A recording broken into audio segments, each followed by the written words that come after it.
We demonstrated in some of the studies that are already published that this DNA is actually in people now. So there's some studies that went and sequenced vaccinated, unvaccinated. They were trying to sequence their RNA, and that data got published. But when you publish, in some cases, you have to put your DNA sequence into the NCBI SRA. It's a short read archive. And this gentleman named from Milan, named Chakrabarty, went and downloaded their data and went looking through it and was like, even though this is RNA sequencing, all this DNA is contaminating it from the vaccines.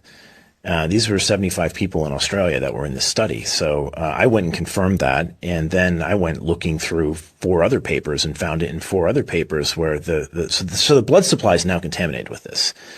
But we do know that even in methods that are looking to sequence RNA, the reason I'm making that distinction is when you sequence RNA, the methods there select against sequencing DNA, and we're still seeing it.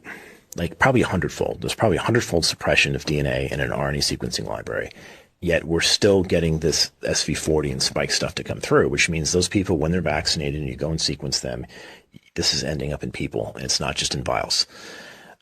So that bank we think is really important because we can begin to answer some of those questions, which is, all right, how contaminated is the blood supply?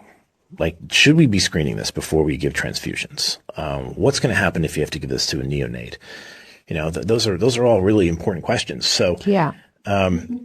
Should we start blood banks of unvaccinated people? Yes, absolutely. It's going to be needed. And I think I know of a few organizations that are trying to get that going.